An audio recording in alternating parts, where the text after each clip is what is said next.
All right. Good evening, everyone, and welcome to our session on the social sciences for our new student welcome week. My name is Sarah Pangle. I'm the Student Leadership and Engagement Specialist at Lord Fairfax, and I am facilitating and moderating this session tonight for anybody who joins us and for our student on the call. If you have questions, you can put it into the chat, and I will make sure that our faculty and our former student answer your question for you. At the end of the session today, I'm going to bring up a link for you to enter to win one of our 3 prizes. So we will be drawing the raffle on Monday, which is August 24th, the first day of classes, which is crazy. You have a chance to win an iPad mini or a set of AirPods or a Nintendo Switch, because we all need video games at this time. So without further ado, I'm going to pass it over to our faculty and let them tell you more about what social sciences is all about. Okay, I guess I will go first. So my name's Larry Friedenberg. I am a assistant professor of sociology and human services at Lord Fairfax, and been here since 2007, and been teaching here full-time since 2014. I have a kind of varied work history. Before coming to Lord Fairfax, I worked with the Department of Rehabilitative Services and as a certified rehab counselor, which a certification that I continue to have. And prior to that, I was teaching at John Hanley High School in the 1990s. So I have some background in education. And before that, before the 1990s, I had a whole other career and whole other life that we could discuss at another time. But for purposes of today, I'm going to talk about, I guess I'll focus really on the helping professions, the human behavior side of social sciences for students that are interested in, pursuing work or a career that's related to maybe psychology or human services or some helping profession or in some kind of helping way. I also have a guest here today. Mitzi Cortez is here. She's a former or a graduate of Lord Fairfax Community College who studied human services, and then also, and correct me if I'm pretty sure she graduated from Shenandoah with a degree in psychology and Spanish. Is that correct? You cannot, or no? Yes? Sociology and Spanish. Sociology and Spanish. Okay, sociology and Spanish. And maybe working still in the community at Northwestern Community Services Board, and maybe pursuing additional college work. I'm not sure. I did ask her to talk a little bit about her experiences with her journey in education and in work that's related to social science. I have a couple slides. You want me to share those or just talk? I'd rather show slides than look at me. Yeah, I should have, I made you a co-host, so hopefully you have sharing capability. Let me know if you don't.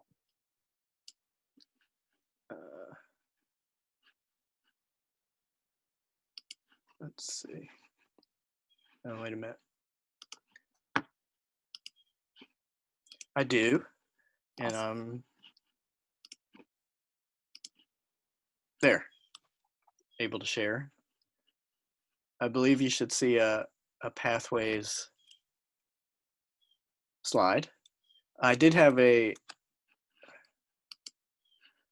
had a great activity for all those that were present that I'll save that for another day, because I was going to query if we had a group of people here what kind of work they're interested in and what maybe they're interested in studying, so that we would have an idea and we could focus kind of on that.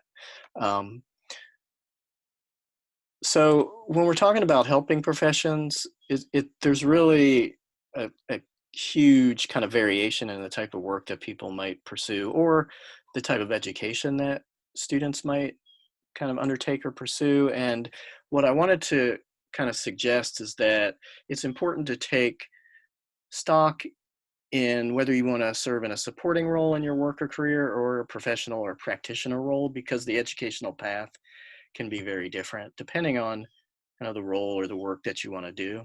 You know, in supporting roles, well, let's see, in supporting roles, maybe, you know, it's about the work experience that you have.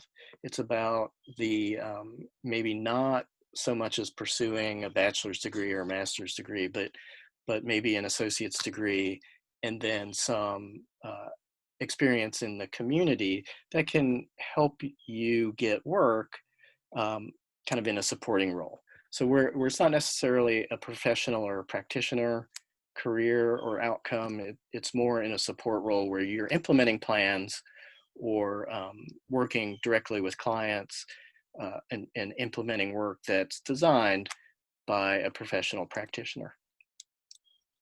And here's just, this is a slide that real quickly documents some of the educational requirements that people pursue depending on the kind of the professional role that they may want to take. So one thing that's important to realize when you're entering into a helping kind of career is that the pathways of education differ as you go through a bachelor's, and then ultimately if you go to master's or some other postgraduate degree. So depending on the work that you want to do, if you want to, you know, be working in psychology or in social work, or just as kind of a generalist human service practitioner, the education that you pursue at a bachelor's level and a master's level will be very different. So it's just, it's something kind of relevant to think about. I had, just to try to give a sampling of some of the work titles of different types of work that are out there. Not all of these kind of job titles, these are kind of formal titles that come from the Bureau of Labor Statistics, but these job titles just give you an idea of the different type of work that you might pursue after completing your education. I did want to just talk briefly, and then maybe Mitzi, when she talks, can share a little bit about what she's done. One of the things that we do at Lord Fairfax for students that are pursuing at least a human services degree is have them complete an internship, a 135-hour internship. And I've listed here just a sampling of some of the organizations in our community where students have interned and then subsequently also been able to find work or employment, you know, as they've continued their education. This is by no means the only places that people that study human behavior might find work in our community, but it kind of gives you a sample of both public and private organizations. The other thing I think is important to think about as a new student in kind of human behavior or human services is to think about kind of where you want to end up after you get your education. If you're set on staying in kind of the Northern Valley area or the northwestern part of Virginia, then, you know, the work opportunities are going to be limited to kind of the organizations that we have in our community. If you're, you know, willing to expand your opportunities or willing to expand where you're going to work or where you're going to live, where you have that opportunity, then there's this kind of way more opportunities or lots of different avenues to pursue. The other thing that I just want to throw out there is that oftentimes students that enter into the kind of the helping professions or the ideas of human behavior feel like the only type of work they're going to be able to do or that they want to do is reflective of you know, one-on-one kind of counseling or group counseling or helping with individuals. I would offer, or I would suggest, that there's a great need for people that are interested in administration and policy. You know, we need not just in our community, but across the globe, really, we need competent human service and human behavior specialists that also want to work in administration and policy. So sometimes we'll get students that aren't interested in, you know, sitting down and talking with other people. They are interested in law or court systems or other kind of policy roles, and so that's another way to think about human behavior and kind of the social sciences in that way. Um, so here's just a few links, and this little QR code takes you to a Google Doc. So I guess if you're watching this presentation, you can scan that code and it'll bring up a page, or Sarah can share this, that has a few links to some professional organizations and other transfer help that you might find helpful as you start your social science and human behavior education. So having said all that, I probably said too much. I try to keep it short. I don't know how long that took, but maybe Mitzi, if you're still there, I see you. If you would share maybe just a couple minutes, kind of about both your educational and your work experience, and kind of how the career path has worked for you. Okay, yeah. So my name is Mitzi, and I went to Lord Fairfax straight out of high school. I did my 2 years there, and then over the summer of my last year, I did an internship. And I wasn't really sure where I wanted to go or what to do my internship in because I was completely clueless of what I wanted to do. And then Larry set me up with Northwestern because of the different varieties of work that they have. So being there, I was a case management aide, I guess you could say. I was with a case manager 3 days a week for 7 hours a day. And I kind of just learned the backbone of what case management is. And while I was doing my internship, it was summertime, so I was also working another job. And I realized that case management and social work in general, it can go both ways. You can dedicate your whole life and soul into it and get drained from it, or you can love it but still have a life separate from it. And I think that's the most important thing going into a field where you're going to help other people is knowing that it's their life and their decisions, but you also have your own life and your own decisions to take care of as well. After my internship, I really liked what they did and who they worked with. So I stayed and I volunteered for about 2 months, and then they offered me a part-time job. And by then I was transferring to Shenandoah University, where I was getting my bachelor's in sociology and my minor in Spanish. And I was going to school 5 days a week, and I was doing probably like 28 hours a week of volunteer work until October. And then in October, I started doing part-time at Northwestern, where I was a Medicare liaison. And basically, I was just still doing a case management aide, where I was helping these case managers, taking their clients to their appointments, just being there to talk to if they needed somebody, anything like that. So I finished my bachelor's degree in 3 semesters at Shenandoah. And then right off the bat, I graduated last December, and in January, I got hired as a full-time transitional case manager. So my caseload is from 20 to 35 clients, and they're all ages 18 to 25. So they're kind of my age. And I think that I have found the perfect balance between what age group and what to do with them, because I'm in that age group as well. So we kind of understand each other a lot better. And my job is basically to get them on their feet, get them rolling, and then send them off with like a goodie bag, basically. But these clients are people that have mental health issues. Some are more severe than others, but it's a very rewarding career path, because there's bad days and there's good days like any other job. But when there's a good day, it's a really good day, because it makes a change in their life that you don't really notice in your own life. But if you have a mental health illness, it's a really big change. So that's a little bit about how my story went. Anything else, Larry? I think that's great. I appreciate, you sharing. Yeah, I think that works for me. perfect. I'll pass on, to Jim. Okay.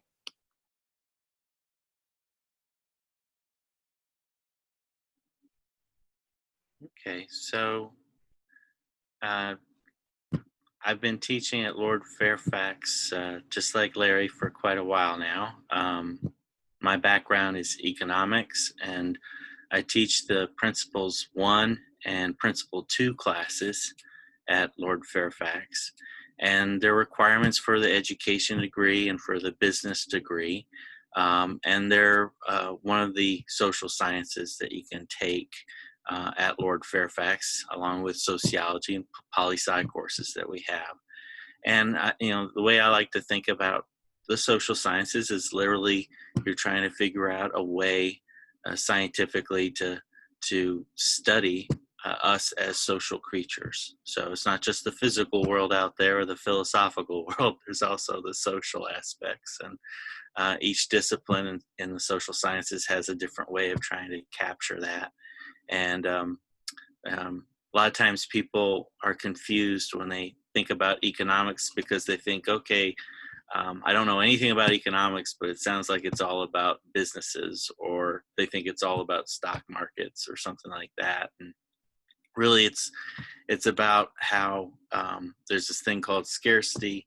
You have to make choices as individuals a lot of the time, and there's trade-offs to any decision you make. So really, economics applies to any type of thing that we do in life. And so you now have disciplines, areas of study in economics like public choice theory, which is the economics of government. You got the economics of sports. You got the one really cool area right now is evolutionary economics. Behavioral economics is a lot in the popular press. If you're reading about, a bestseller, sometimes they'll have one of the lead Nobel Prize winners, and they'll write about what kind of research they've done. And behavioral economics applies a lot of psychology to economics. So the main idea that I want to get across is that if you have lots of different interests, economics covers a lot of different things on planet Earth, not just businesses and how's the economy doing. In terms of jobs, jobs in economics tend to flow in a couple directions. So one possible direction is you could go into economic development. And so a lot of your cities now and counties have development offices, and a lot of the people that work there have an economics background. Another area that you'll often find economists in are in the form of analysts. And they work either on Wall Street or for companies, or they work for the government. And it helps to have a very strong stats background. So if you want to pursue being an analyst for the government or for a business, you need to be strong in that math background. And the other thing that they oftentimes are very much a part of is policy making. So you're talking about employment with think tanks, and so they look for people who can come up with ideas about how do we research this problem that we have, what seems to be out there in terms of knowing what to do. So being a good researcher is also a big skill that you'd want to have as an economist. And another route, I mentioned Wall Street analysts, but in general, if you're interested in the business community, then obviously, yes, economics talks about a lot of things, but they also talk about businesses. And the MBA program, if you're moving that direction, Master of Business Administration, economists and finance degree people, that's usually a degree area or a minor or a concentration that your MBA might offer, or your business, if you're getting a business bachelor's, they might offer you that opportunity to have a minor along with your major. And one area that you might consider is economics. Okay. So I didn't have a PowerPoint, but if obviously if you have questions, And Larry's the same way. If you hunt us down, these days it's not a physical location. You're going to probably have to make an appointment through Zoom, but we're glad to talk to you about any information on that.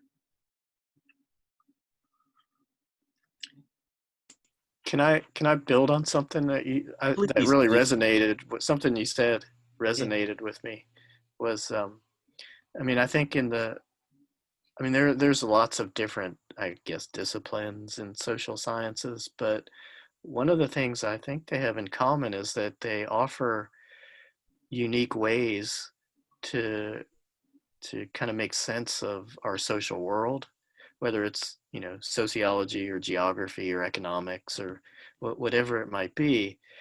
And, I don't remember exactly what you said, but I picked up that message that really resonated. And I think it's a valuable tool. I mean, just one of the tools that we have, in kind of both making sense of our world, but also offering up or being able to contribute ideas that might be unique and set us apart from others. So I appreciate that you kind of mentioned that. Yeah, I do agree. We're always looking at a way to understand stuff. And, there's all kinds of different perspectives, and one of the things that I think you'll learn if you go into graduate school at some point is that a lot of your disciplines will borrow from other disciplines. So, a lot of the, institutional economics is just everything sociology that we could appropriate, and behavioral economics is everything we could appropriate from psychology. And when you look at a lot of the mathematical models, when we were trying to model how a dynamic economy works, is we actually borrowed dynamic physics equations to have really ugly calculus. But the thing is that there's always these crossovers, because tools are useful, and if another discipline has a tool and you come across it, then you can use it in your discipline or in the research that you're doing when you're out there in your profession.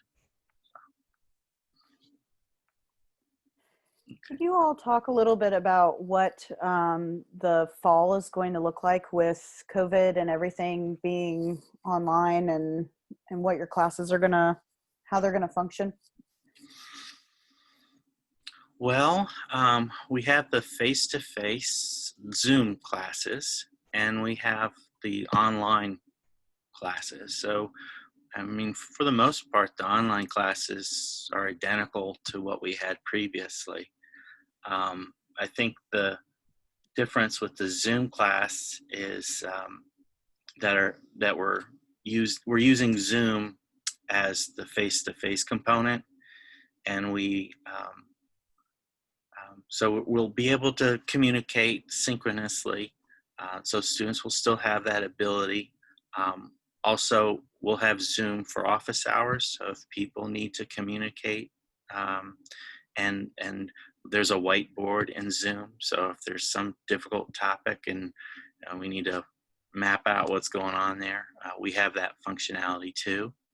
So I think it's an adjustment sometimes, because I know as a person who's been in Zoom meetings and also taken classes before, I think it does has a little bit of the aspect of feeling like you're watching TV. And when you're watching TV, you kind of tune out a little bit.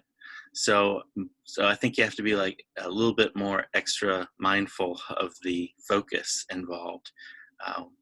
But I think for the most part, we're able to deliver a fairly comparable product, I think, to students. And so my students in the spring and the summer seem to be very satisfied with what they received as a class.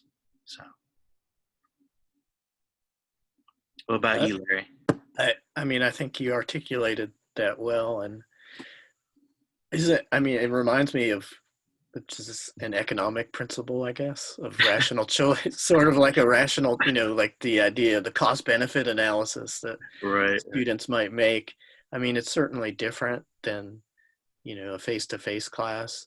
I in a classroom environment, I can use my body in a particular way that helps, I think, encourage participation and help the process along. So online, even if it's a synchronous meeting, I think I personally, and I'm sure others, have to find other tools to use, since I haven't figured out how to transport myself through the screen into other people's lives, which I probably don't want to do. But so I think, I can't, speaking for myself, I don't want to present a synchronous Zoom meeting with me talking for 40, 50, 60, 13, 20 minutes, whatever. I'm certainly going to have to talk in a Zoom meeting, but ideally we'll be able to kind of apply some of the concepts that we've been reading or whatever's happening in class,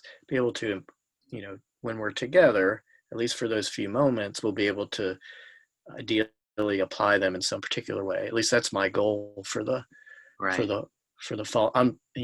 If I do a synchronous meeting. I'm set up for synchronous. But what I do is I have the lectures online, so I probably will be using, I'm using it as kind of a supplementary discussion type forum rather than the lecture, because the lecture is already on Canvas. So I think I have the same, because I already have the classes from teaching online without a synchronous component. So it's going to add an additional, it adds an extra, opportunity for interaction. right. In the human service course, just talking about that course specifically, and Mitzi's aware of this, because she took this in a face-to-face class, a big component of the class is guest speakers. So I will have, because there's a focus on kind of understanding career, what it takes to do the work that you want to do. So I like to have as many people as possible that are working in the community come in and share about their journeys. So for our fall semester, I've lined up those guests during the synchronous component, or at least at some of the synchronous component. Now I'll have to, they won't be able to present as they would in a classroom, but we'll be able to get some information from shorter presentations from guests. So that's another way to use the synchronous meetings.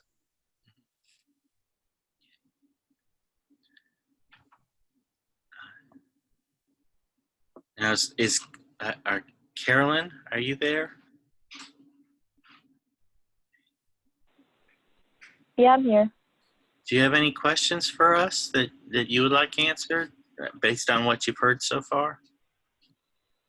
Not at the moment. I don't have any questions. Okay.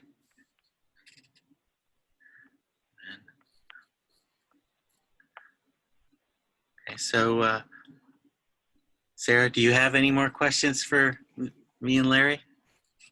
I'm trying to think. I think you covered quite a bit. I think, I don't know. I love the social sciences. That's where my heart is as a communication person. I love people, and I was in the engineering session earlier and I was like, wow, these people are so different than me, because they were talking about all the calculus you would have to take and all the math you have to take. And I was like, I love people and how they relate and helping people.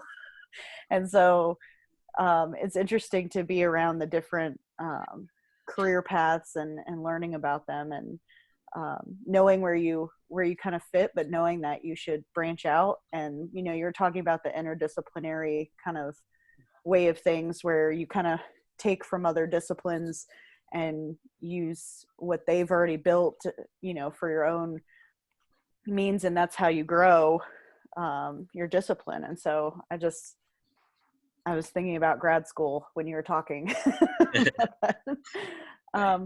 Well, if Carolyn doesn't have any more questions, what we're going to do is I'm going to put up the slide for you to be able to enter to win one of our awesome prizes on Monday, which I cannot believe we are starting the fall semester. I'm a little bit in shock, I think.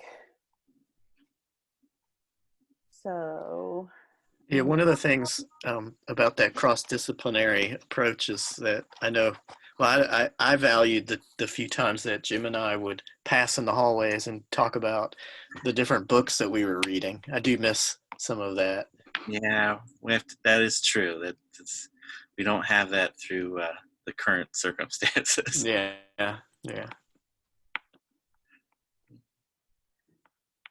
okay, well, if you go ahead and enter the URL into your browser, it's tinyurl.com/lfcc-summer 2020. You can enter to win an iPad mini, set of AirPods, or a Nintendo Switch, which we will draw again on August 24th, which is Monday. And we also have our entire lineup of what we're doing for New Student Welcome Week at lfcc.edu/welcome day. You'll be able to access all of the recordings from this week. And if you go to lfcc.edu/new student portal, you will be able to access all the things that new students need, next steps. And there's also a new student summer series on there that we held sessions over the summer about leadership and how to manage stress and anxiety. And if you want to go back and watch any of those, you can also enter to win prizes for those too. So new students can get up to 5 entries, and it explains that when you go in there for better chances to win the prizes. So I want to thank you all for coming today, Carolyn and Mitzi and Larry and James. Jim. Yeah, I'm okay with that. James, Jim Brumbaugh. Thank you all for coming and leading this session today. And if anybody has any questions, feel free to email engage@lfcc.edu, and we will send your questions to whoever you need to direct them to and make sure that you get answers. And have a wonderful week and an awesome start to the new semester. Thanks, Mitzi. Thanks, Sarah. Thanks for Thank you all. for us. Thank you all.